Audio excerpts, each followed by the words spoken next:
Greetings, everyone. This is Dr. Ron Spock Mitchell with the Weekly Comic Book Roundup. We've got a decently sized haul this week, so let's kick things off with Alpha Flight number 5, wrapping up the Fall of X tie-in miniseries. Last month, I may have stated that it looked like the Fall of X miniseries were largely coming to their conclusions, and they were coming to their conclusions, but they did not conclude, and they will be concluding this month. So where we left off in Alpha Flight, Argent left Krakoa North, and basically caught the attention of the Box Sentinels, who have shown up to arrest everyone hiding there. Meanwhile, the rest of the team, North Star, Aurora, Fang, and Fang are on their way back.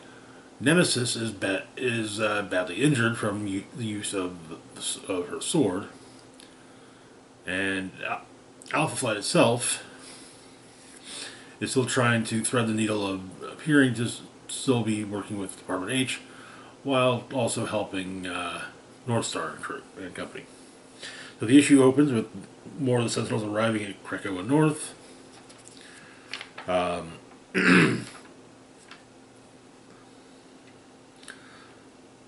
Kyle is about to be arrested. Alpha Flight opts to head back to help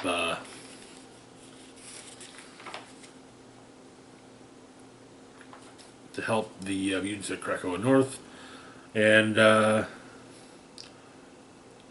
under the guise of lending a hand to the Box Sentinels. But when Department H Director Erica Doran tells him to return to base, well, Guardian orders Alpha Flight's comms turned off. Back at Krakoa North, Argent returns, having seen what has happened from his leaving. Slices one of the Box Sentinels in half, and the others then blasts him,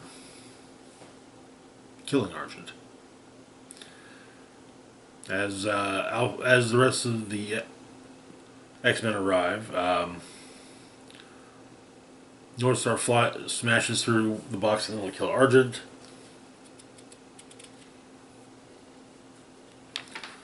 And a full-scale fight begins.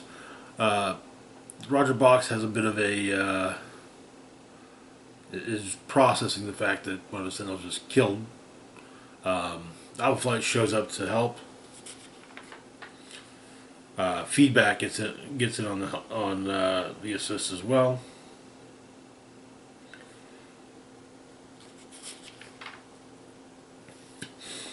But they can't. It's going to be hard for them to get everyone to Alpha Flight space station.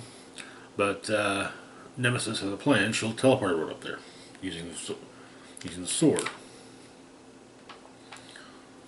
The battle against the Sentinels continues, and Nemesis teleports everyone to Alpha Flight Station before passing out. Mutants arrive on Alpha Flight Station, where Walter Lankowski, formerly known as Sasquatch, no longer 3 meters tall, orange and fuzzy, and Marina are waiting for them. Also there is Claire, Guardian and Nemesis' daughter, asking if her mother's there. But mutants board the ship. Sadly, Alpha Flight is arrested. A statement is made by Department H. The members of Alpha Flight will be tried for treason. There's also a letter to Argent's mother from Jean-Paul. And it turns out that the mutants managed to arrive on Chandelar. And that is where the series ends. There is a tease at the back that some of the members of Alpha Flight will be returning in X-Force number 47. So, there's that.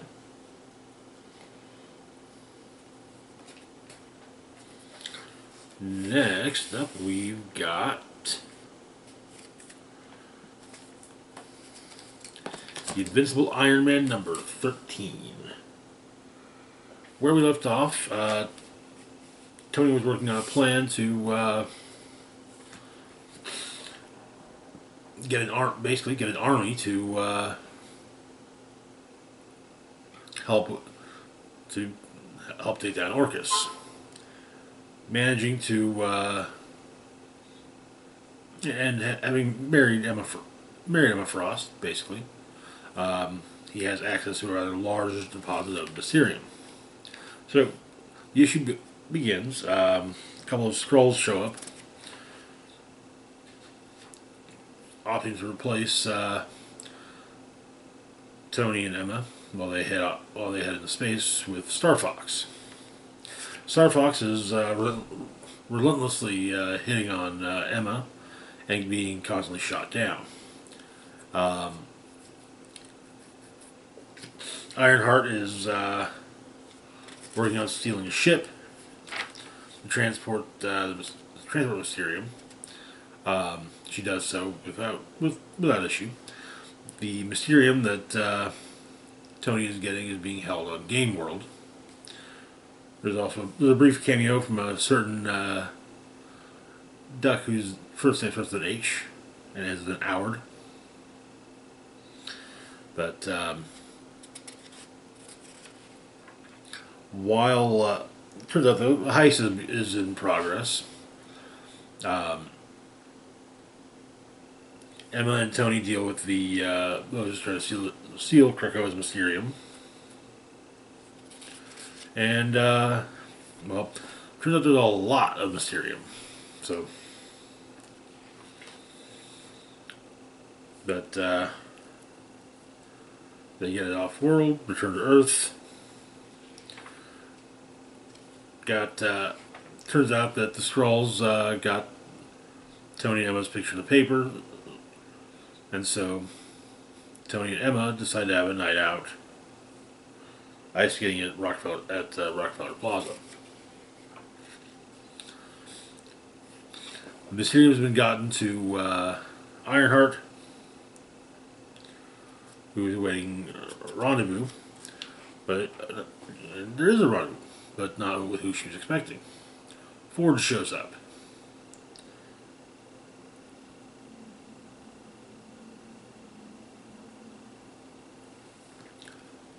Forge and Ironheart talk a bit as just before Makulon shows up and wanting the manager's rings back, and that is where the issue ends. Things are you're getting interested to see the armors and army that Tony's able to put together. But moving on to our next book, we've got X-Men number 29. Where we left off, Shadowcat, Miss Marvel, and Wolverine were in Latveria, searching out mutant signatures, and of course they didn't realize they were in Latveria. Well, I think they did, but they were hoping they were being stealthy about it, but that was quickly proven wrong. But by the appearance of the Lord of Latveria himself, Dr. Victor Von Doom. Bear in mind, Doom's doctor title is due to being given a doctorate by Latveria University, so by his command. So the issue opens at the start of the Krakoan Age. Xavier puts out his mission his message to the world. However, early in the message, it's interrupted by Doom talking to him with his own version of Cerebro, basically saying that Xavier, Xavier, the mutant state will fall. When it comes to the question of whether or not Liberia will support Krakoa, the answer is no.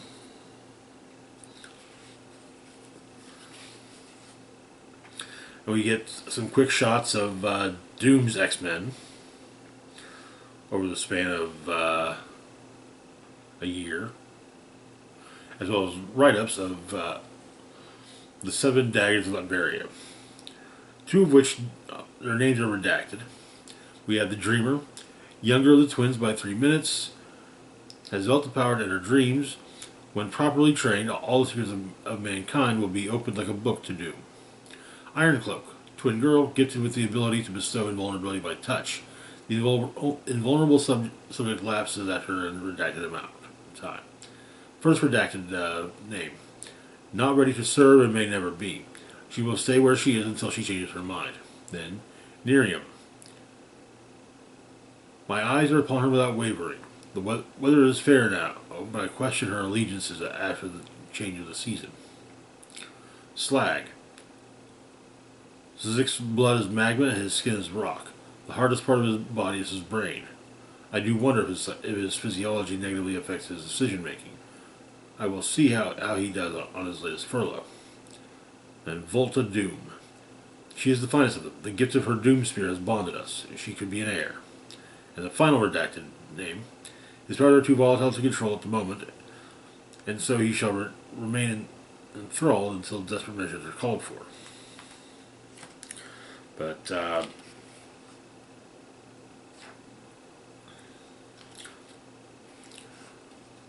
in the present, Doom's X-Men face the trio of X-Men that have appeared in Liberia.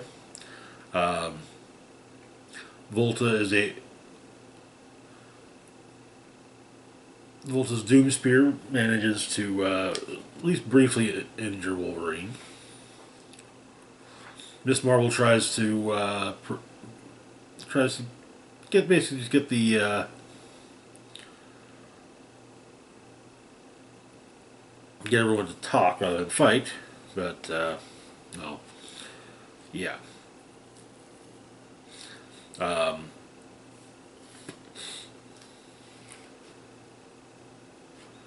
We get some flashbacks of Doom's recruitment of everyone, including Slag and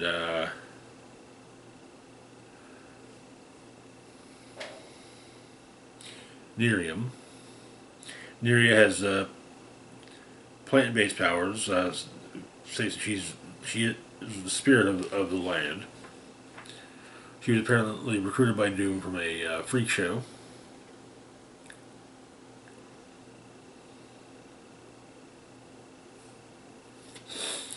But the fight is about a standstill until Doom states that the X-Men cannot leave until they've dined with Doom. Doom prepares has a feast prepared for his mutants as well as his guests. Even making a point of having halal dishes served or prepared for Miss Marvel. Whereas, while it does seem that Kate is being cautious, or trying to at least be diplomatic and basically not acting like a savage. Wolverine is happy to just chow down, in part because, well, healing he has to eat for healing, but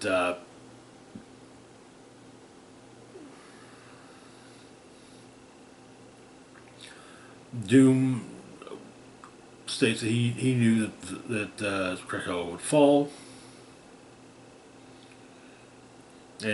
but so Kate asks what happens next. Though Doom seems to say the gift of foresight is precious,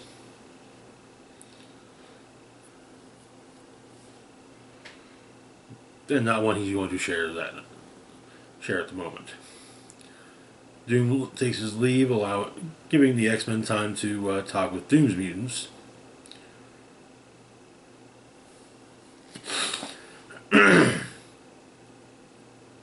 it seems that some of them are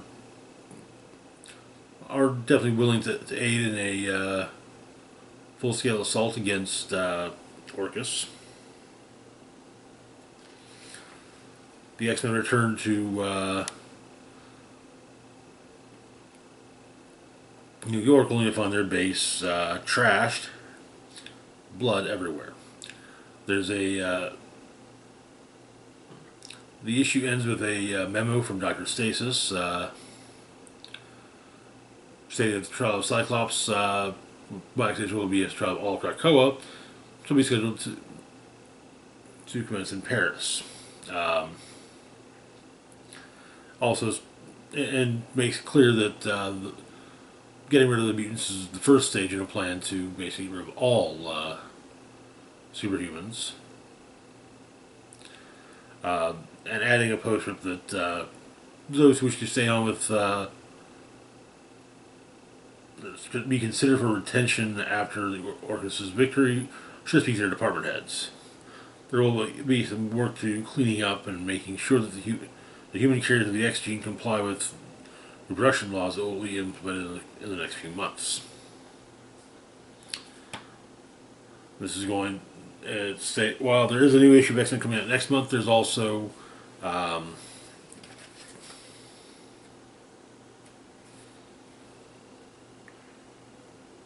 Fall of the House of X #1 next month. So, but while the story is interesting, things are definitely looking dire for Marvel's Merry Mutants. We'll have to see how things play out. Moving on, though, to our last book for the moment, we've got Transformers #3. Where we left off, Carly had gone to her father's house and found Spike Witwicky, who informed her that her father had been killed. So, as Spike is telling Carly what happened, the house is attacked by Laserbeak, though Cliffjumper shows up to help. However, Spike, well, let's just say he's not exactly keen on receiving help from a robot, and shoots Cliffjumper point blank with a shotgun.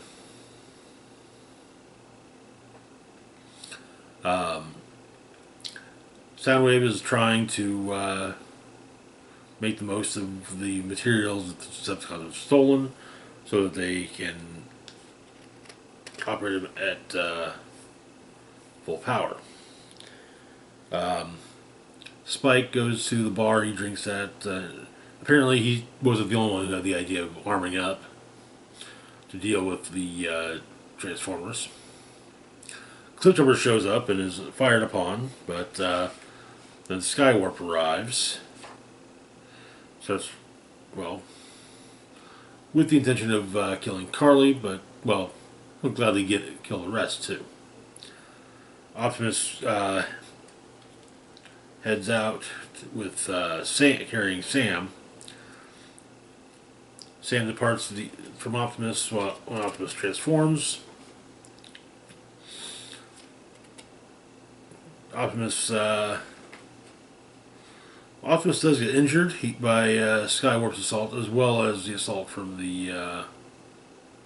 as well as the fact that Spike and the other locals are firing on both him and Skywarp. Optimus does pull out a win, and during everything,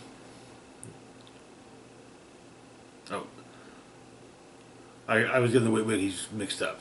Spike is the kid, Sam is the adult. Spike gets shot, though. Stray bullet. And that's the breaking point for Optimus, who rips off his damaged arm and uses it to beat the hell out, to seemingly beat Skywarp to death. Sam pulls a gun on Optimus, tells him, not to touch his son, but the issue ends with Optimus reverting to truck form and basically telling Sam to come with him, and that Optimus is going to save Spike. And I guess I'm loving the series so far. I think later this month is when Duke is #1 is supposed to be coming out. So further expanding the Energon universe. I'm personally looking forward to it quite a bit. But anyway, that's going to do it for now. As always, feel free to like, share, and subscribe. Links to my Facebook, Twitter, Mastodon, Patreon, and PayPal can be found in the description box down below. This is Rock and Roll Spock signing off saying, live long and rock hard.